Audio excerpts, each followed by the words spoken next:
Hi guys, hi everybody. My name is Sheyi Obasi. I am the creator of the Niger to Canada JAPA system, and today I want to talk about something that's very important, very close to my heart, and something I've gotten a lot of questions about. Today we're going to be talking about securing scholarship or funding for graduate studies in Canada. So I'm going to be sharing tips, hacks, and strategies from my personal experience and from the experience of a lot of people that I've met in Canada who have gotten funding for their graduate studies. Okay, so but before we go on, I ask you to please subscribe to my channel, like this video, and also share it, okay? Um, you can leave a comment, but right now we don't have that option for comments, but don't forget to subscribe and like. So I've gotten a lot of questions from people who want to come to Canada for graduate studies, and that's for masters as well as for PhD, asking how they can get funding, scholarship, and talking about a lot of the difficulties and challenges that they've been getting securing funding to study in Canada. And that's very understandable. It's actually not strange. And that's why I decided that, you know what? I was going to do this video and talk about a few things that I've learned about getting this funding and scholarship and what you can do to get funding and scholarship in Canada. Now, there's something that I must stress very importantly about getting funding and scholarship in Canada, and that is that it is very, very competitive.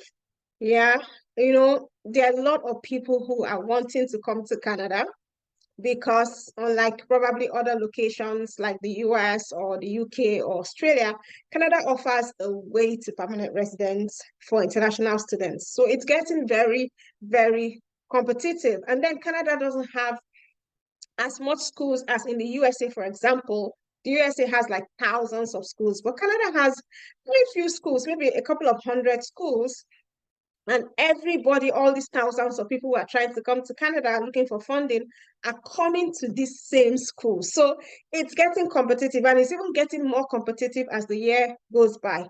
It was competitive when I got here, but it wasn't as competitive as it is now, you must admit, because a lot more people are trying to come to Canada and from a lot of countries. So it's getting more competitive. So you need to be strategic, as in you need to know what you're doing. You need to know those little hacks that can make you stand out to get the available funding and scholarships. Now, first of all, let's talk about the different kinds of funding and scholarship that are available. There are actually three broad types of funding and scholarship available. You can get funding from organizations, what is called like external funding. So you can get funding from different organizations. You can get funding from companies that are not related to the school. You can even get funding from your country. I met a lot of people here in Canada who got funding from their government, like from Ghana, for example. Their government gave them funding to come to Canada to study. You can get funding from maybe your workplace. There are Total funding. There are different companies like oil companies that give funding. So that is another kind of funding that you can actually use to come to Canada. Nigeria also have the state fund funding that they give to people who are lecturers also who have PhD. That's another funding that you can get to come to Canada. The second kind of funding is the entrance scholarship. Now, these are given by the universities. So sometimes they give it based on merits, they give it based on your scores. Some schools give it to everybody who they take, who they admit. Actually got entrance scholarship. I think it's about the price, the scholarship price ranges. I think mine was about maybe $3,000. And I think it's a one-time scholarship. So it's not the type that you're going to be getting every year that's going to cover your tuition, but that's one type of funding. But the funding that a lot of people are interested in who are coming into Canada for graduate studies is the research funding, or sometimes when people can call it research grants. Okay. Now, this is the kind of funding that actually covers your tuition, sometimes even part of your living expenses. So for this kind of funding, you do not have to pay tuition, okay? So the school covers your tuition, or the funding itself covers your tuition. It's usually offered by the school. So if you're going to the University of Toronto, for example, that school, through the professor that you're working with, will provide that funding that will cover your tuition, cover part of your living expenses, and it can come with teaching assistantship, research assistantship, whichever way. They are usually organized and structured in different ways, depending on the school that you're attending. Now, one thing that you should note about research funding or research grants is that, as the name connotes, it is usually available for research-based programs. That's why it's a research funding. It's usually not available for course-based program. Yeah? Or course-based programs. Now, research-based programs are programs where you would have to actually go and do research as part of your studies. And it usually covers like programs under STEM or humanities, social sciences, right? So STEM, humanities, and social sciences are usually the programs that have this research funding. But things like business programs or MBA, accounting, and all that, they don't do a lot of research there. Yeah, they don't have to go out in the field, get data, measure stuff in the lab. No. So they would usually not get research funding. That doesn't mean they don't have some form of scholarship or funding. They do, but not research funding. So they're not going to get the kind of research funding that we're talking about, but they can get entrance scholarships or entrance grants or any other kind of funding, but not research funding. So usually research funding is for those who are actually coming to Canada to do research. And Canada places like a lot of emphasis on research. Canada loves research. That's one thing I found out since I've been here. And there's a lot of money available for research. Yeah. Sometimes the government gives research to the schools. Sometimes research is available through your professor, but there is money for research. Okay. Now, the question, which is $1 million question, is now, how do you get your own pots of this scholarship money that's flying everywhere? Now, there are one of two things that you need to do in Canada. You need to be strategic, because if you are not strategic, you're going to just be wasting your time, probably waste money as well. Now, one of the ways, or maybe probably the major way that you get funding, is that you need to connect to a prospective supervisor, because usually your funding will be channeled through your professor or through your supervisor. Yeah. So you have to actually get a supervisor who agrees to supervise your research and agrees to work with you and agrees that they would provide that funding for you. And that is where the competition comes in, because these supervisors are getting a lot of emails. Yeah. But I'm going to tell you what to do so that your own email is standing out and they will respond to you. Another thing I want to say is that you should focus on the U15 schools. Now, the U15 schools are schools in Canada that have a lot of money available for research grants. Yeah, sometimes these schools combine get maybe 80% of the research funding that's available to universities in Canada. And I'm going to show you in a bit what these schools are. These 15 schools, that's the U15 when it comes to research. So these schools on the screen now are the U15 schools. They, like I said, get a lot of research. So it's University of Alberta, Dalhousie University, University of McGill, University of Ottawa, University of Toronto, University of Laval, UBC, University of Calgary, University of Manitoba, University of Montreal, University of Saskatchewan, Western University, University of Waterloo, Queen's University, and McMaster University. Now, these are the U15 schools that you should actually focus on. Now, one thing I must say is that even though I've said you should concentrate on these schools, please don't save yourself short by concentrating only on these schools. My school is not a U15. I went to Brock University. It's not a U15, but I actually got funding from them. Okay, so you can start with the U15, but please broaden your search. Okay, broaden your search to include all other schools. They might not have as much research as the U15, but they also have funding available for research studies. Now, how do you start? The first thing you need to do is that you need to search for schools that actually are doing your program. Now, don't be lazy. If you want to come to Canada for graduate studies and you're looking for funding or scholarship, it's a project. You can't be lazy. You can't expect somebody else to do it for you. You actually have to do it yourself. I'm going to tell you the process that I used, the process that I've helped a lot of people to also use as well, that has actually gotten them funding here in Canada. There are a couple of people who are in Brock University with me. They came after me. They use the same method, and people in other schools as well. It works, okay? Now, the first thing is that you need to know where you're searching, okay? Now, I've given you the U15 schools. Yeah, that's where to start.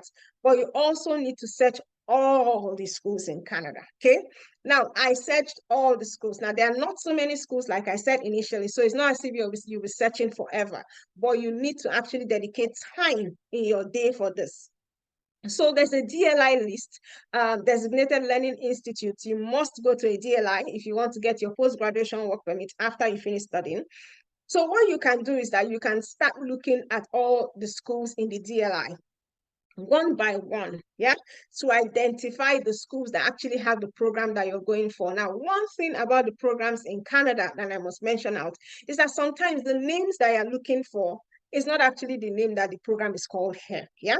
So you might have done something in, like, I don't know, maybe project management, and then they might have programs that are in little bits of project management, like things that are specialized. Okay, so that's why sometimes you need to look at, if you're just going to type programs that are in forestry or zoology or something, you might not find a master's degree in zoology, but I tell you that there are programs that are related to zoology, maybe fishery, maybe water resources, maybe microbiology. Yeah, you need to find a way to find a common ground with programs that are available. Okay. Another thing you can do is that you can identify research areas, like I said, that are within your field. So you're not putting yourself in a box. You're not saying because I did zoology or I did botany, I'm looking for a master's program in botany or zoology. You might see something that has to do with, I don't know, plant management or something. Let me tell you, you can really, so long as you can tie it to your own botany or zoology, you're good to go. Now, once you have looked through those schools, you will identify the programs that you're interested in. And then when you do that, you will identify the professors that are actually, maybe professors in that area. Now, the way it is that these schools have the program page. They also have faculty members in the program page. Now, a lot of times they also identify faculty members that are open for supervision, okay? Now, you have to identify a professor that has research that is aligning with yours, yeah. So because you need to be reaching out to people who have research that's aligning with yours, or you need to actually align your research with theirs.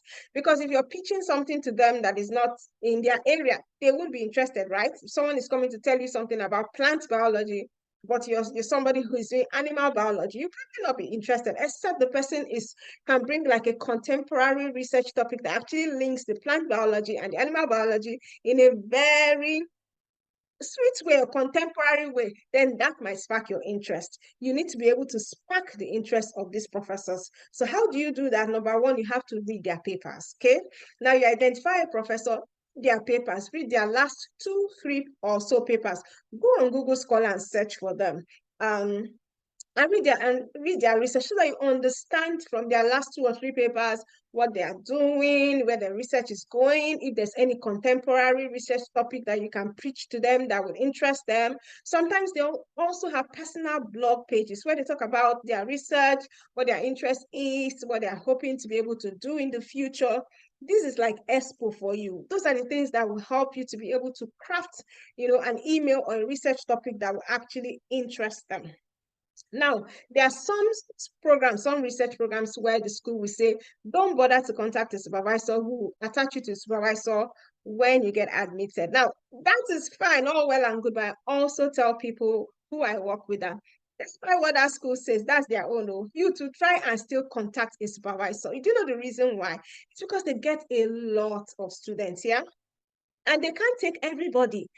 Research is limited, spaces in labs are limited. They can't take anybody. And they need to, if they have all these dossiers and portfolios in front of them, who are they going to choose? If you have reached out to them before and they have an idea of, we've contacted them, they've communicated with you, they have an idea of your research topic, they think you're intelligent, don't you think you're going to stand out when they start looking at all that portfolio? Because somebody's going to have to pick and choose.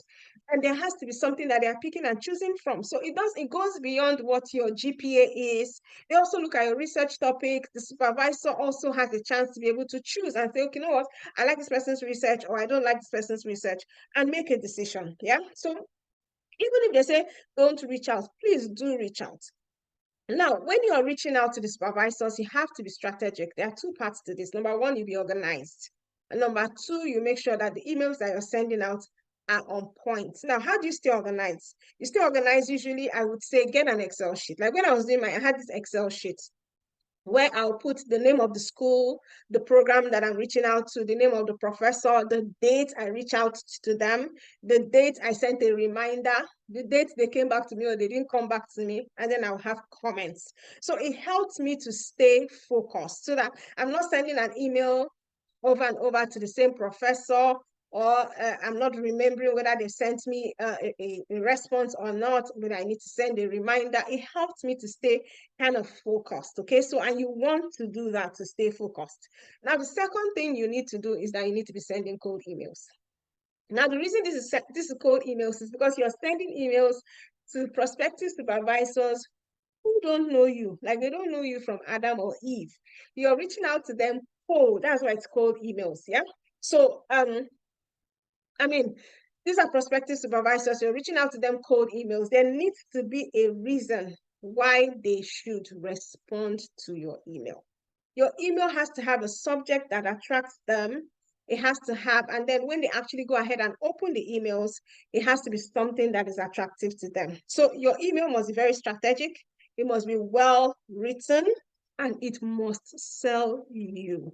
Don't forget that this is a competition. This is like going for a job interview. You enter a job interview. I don't know if that's happened to you. You think that there will be 2 or 3 of you. You enter a job interview and there are like 10, 15 people. It's demoralizing because there are too many people and you know that they just want to take one person. Who are they going to take? You don't understand. So you have to be very strategic. You're not the only one writing to them. There are so many people writing to you. And then when you send your emails to them, some of them will respond, some of them will not respond. The things that you must make sure in your email, your subject line must be something that is attractive, because the subject line is usually that first thing that they see. It has to be something that is attractive. Now, your subject line is attractive, and then they open the email. You have to tell them who you are, your GPA, don't forget to put that. You need to pitch them a research topic. Don't just say, I saw your paper and it was interesting. Which paper did you see? What was interesting about it? Why did it make you reach out to them? What is it that you are pitching to them? What research topic do you want to do? What time do you want to start? What are you bringing to the table? Yeah. This video is not about cold emails, but I'm just giving you like 3 or 4 tips of what you should put in your email. It should be concise. It shouldn't be too long. It shouldn't be too short. The information needs to be there, and then you need to attach your CV or your resume, and you need to attach your transcript as well. So there needs to be enough information there for them to be able to make a decision and reach out back to you. Now, like I said before, some will respond, some will not respond. And if they respond, that's a good thing. If they don't respond after a week, send a reminder. Okay, don't be discouraged. Send a reminder. Now, for respect to what should be in your emails, like I mentioned before, if you want to see samples of that, you can go. There are samples about cold emails all over the internet. We have samples in the Canada JAPA system as well. But don't go to the internet and then just copy sample emails, code emails, and paste it and send to a professor. No, because a lot of people who are not so smart to be doing that. You don't want a professor to see your email and be like, I saw something like this last week. I saw something like this yesterday. They will know that you just went to the internet and copied and pasted it. It's not a good look, yeah, because you're reaching out to them for research, which means that you're willing to actually do research, do the work, and then if you're copying and pasting, it looks like as if you're not serious. Yeah. So a badly written email will probably jeopardize your chances and will not get a response. Okay. So don't do that. Look at the samples we have inside the Canada JAPA system. If you have the Canada JAPA system, if you don't, you can also look at samples you find on the internet, but try and make it unique. Try and make it your own. Make your voice to come out, to shine. Make it yours. Make it unique about you. Not just that it's something you just picked on the internet and copied and paste. That means you're lazy. Yeah. And nobody wants to work with anybody that is lazy. So you might get a response from a professor saying, you know what, my lab is full, or they could say they're not taking students at this point, or they could just say something that is negative. I had somebody say to me that, so I received a couple of negative emails. I don't want to go into that, but don't allow that to deter you. Yeah.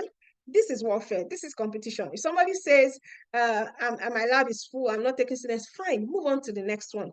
You need is just that one person to say, yes, I like your research and I'm going to supervise you. One. You just need one. Yeah. So people do get more than one. But if you've written to 50, for example, I wrote to more than 50. I mean, some people, when I tell them 50, they're like 50. I've written to 6 and nobody has responded to me. I'm like, 6. You've written to only 6. I wrote to 50 professors or more. I'm going to talk about this towards the end of the video of what I went through in order, how I wrote to them, but I did write to a lot of professors. Now, if they get back to you and they tell you, I'm not doing, my lab is full, I'm going on sabbatical, I'm going on holidays, there's lots of excuses they give. You know what you're going to do? You're going to ask for a referral. Thank them very much for even responding back to you, because a lot of them will not even bother to respond. The ones that respond, thank them very, very well, and then ask for a referral. It is very important.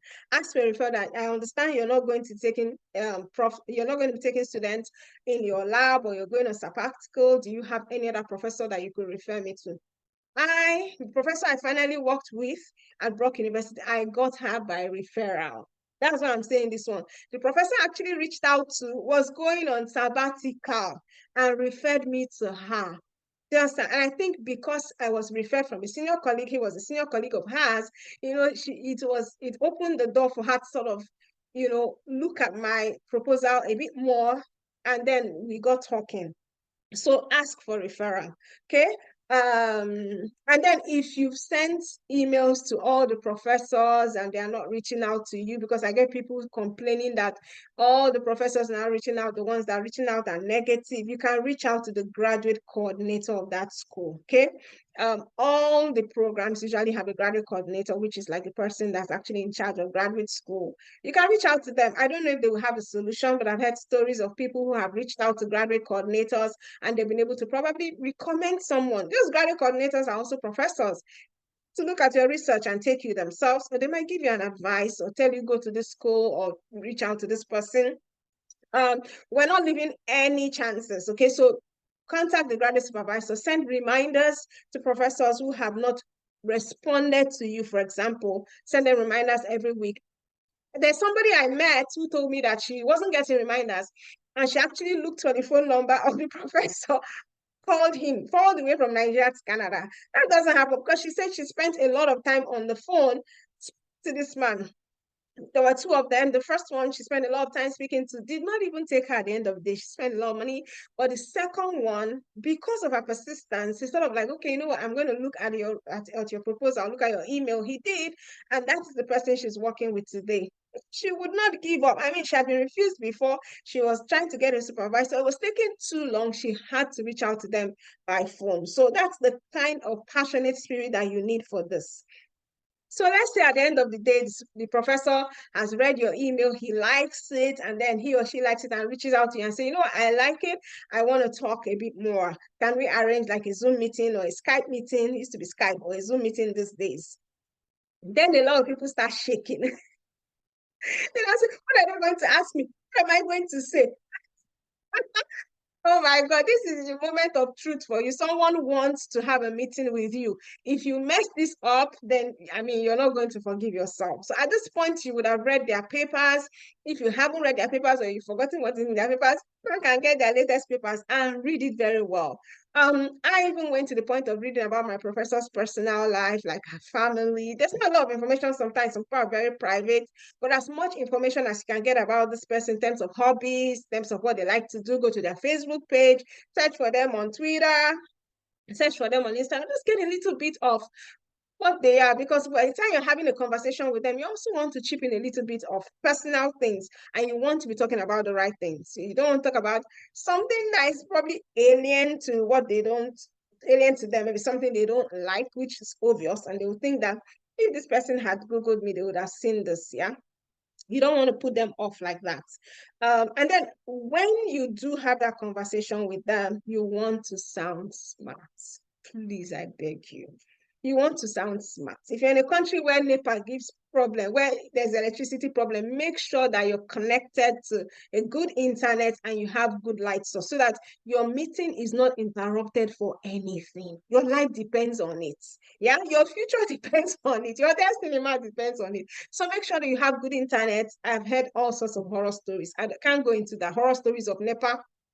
taking life for those in Nigeria, horror stories of internet disturbing, and then the meeting couldn't go on, all sorts. So make sure that none of that is happening. You are perfectly prepared.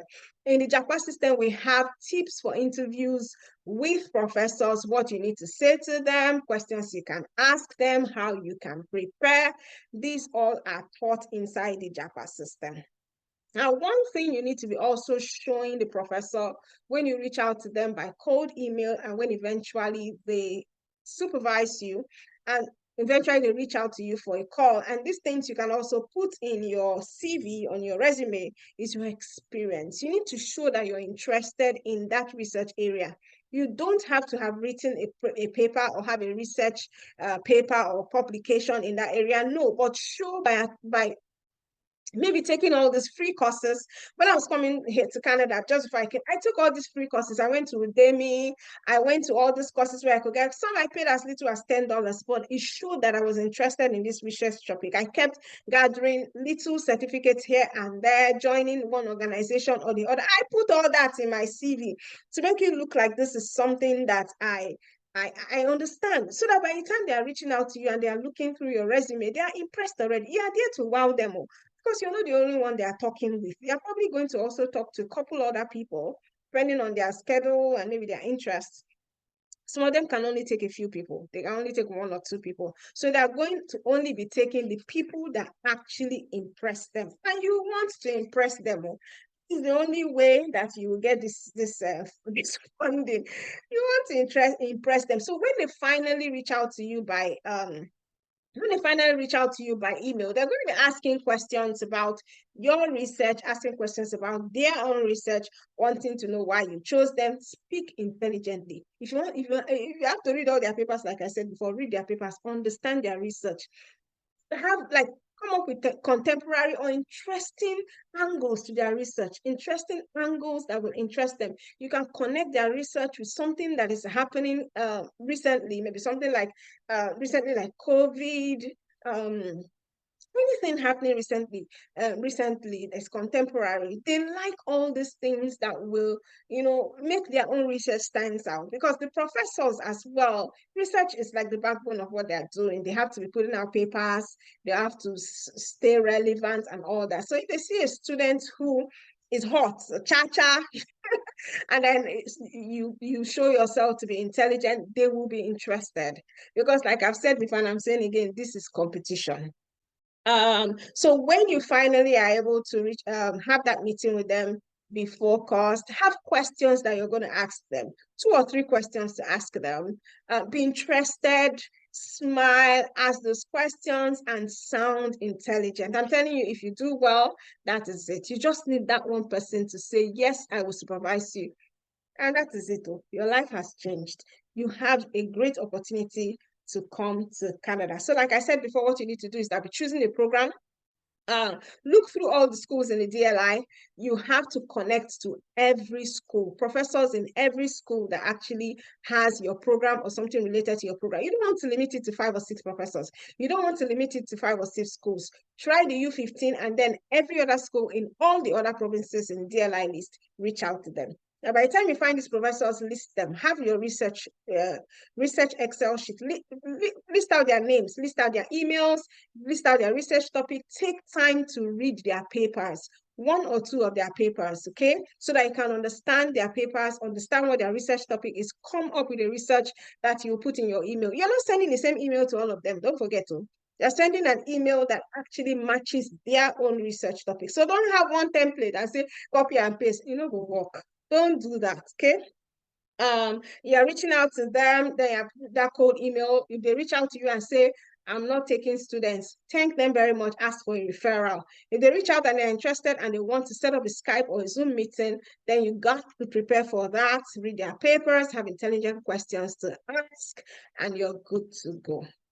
Okay, now the last but not the least, I don't want the video to be too long. That's why I'm trying to just talk about the important things. The last but not the least is that you need to pray for grace. Okay, prayer is very important.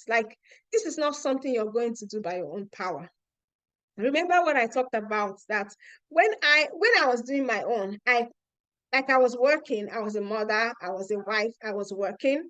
I lived in Lagos, so that means I would drive through Lagos traffic, come home maybe by 8 or so, make sure my children have eaten. And when everybody has slept, say 10 o'clock, I will start my research. I will do that till about midnight. And the next day, I'm waking up by 5, driving Lagos traffic again. I did that consistently for about a month, gathered all their emails, gathered their research topic. Every day I was reading one research paper or the other. Some of them I don't even understand what is in the research papers, but I'll read it and make notes. And based on that, I will construct my email and reach out to professors. They were getting back to me. Some were saying no, but I'm telling you, like 5 people were interested, and I had meetings with them. And eventually, 2 people offered me that funding. I'm going to show you the funding that I got from Brock that I eventually accepted. So this is the funding that I got from Brock University. I was a 2-year Master of Sustainability program. And you can see funding for year 1, it was $27,000. It's a lot of money because my tuition at the time was about $22,000, I think. So there was that extra 5,000 that I could do anything I wanted with. I also got research assistantship, teaching assistantship. It also comes with research and teaching assistantship, which means you'll be teaching, doing research, and getting paid for that. Okay. And I know a lot of people who have funding even more than me. They have funding in their 30,000, 40,000 funding. PhD students also get funding, master students get funding. So it is doable. Even these days, people are still getting this funding, but you need to know that it is competition. Yeah, you need to be strategic. You need to have something that makes you stand out. You need to pray for grace. It is grace, it is favor. When I started sending those my emails, see how hard I was working every day, 2 hours. I will read papers, I will construct email. And at first when they started refusing me and saying, I would cry, like I would and cry. And I say, God, I'm good. I'm a great student. Like I have very good results. I have great prospects. Why can't people see it? One person see my prospects, see the prospect that I have saying it, they were refusing me. I was crying almost every day, but I didn't stop my day. I would cry, I would clean my eye. The next day, I was crying. So I knew that this thing, my life depends on this thing. I need to get this funding. I need to get this admission, and I wanted the admission with funding. And God sort of saw my effort. He saw what I was doing. And then I reached out to the professor one day. I got a response. And he said he was going on sabbatical, but my research will fit very well with this person. I forwarded my email to them, my dear. That is how I started talking with this professor. She called me, we had a discussion. It was beautiful. We bonded immediately, talked about our hobbies. Of course, I had Googled her, checked everything about her, our family. I knew her papers, I read her papers. No, by the time we are going to have that meeting, I read all her papers, recent papers. I knew her research in and out. So when she was asking me what I wanted to do, everything I was telling her was aligned with what she wanted to do. She was very excited. Yeah. I also had a couple of professors who were really rude in the way they refused me. It broke my heart. But all of those things were now water under the bridge. By the time this particular professor said, you know what? I like you and I will supervise you. Just do your SOP. I put my name there. She even told me to do the SOP and sent to her. She reviewed it, sent it back to me with corrections. I've not even applied though, with corrections. And then I submitted. She was the one that still came back to tell me that I have been accepted by the graduate school. She told me even before the school told me. So that's how the favor. And by the time I got to the school, she was like a guardian angel. She cared for me. She would opportunities for funding. She made sure any funding that is anywhere in that school, she was getting it. Yeah. So I mean, and it was just grace. Like I'm not special. I wasn't like a special child of God or doing anything, but I knew that I needed God's favor. I called on God. You get why you call God. Pray and fast about it. You need grace. You just need that. That's one professor. Forget about all the no's you're getting. You might be getting no's at this point, but that's one professor is all you need.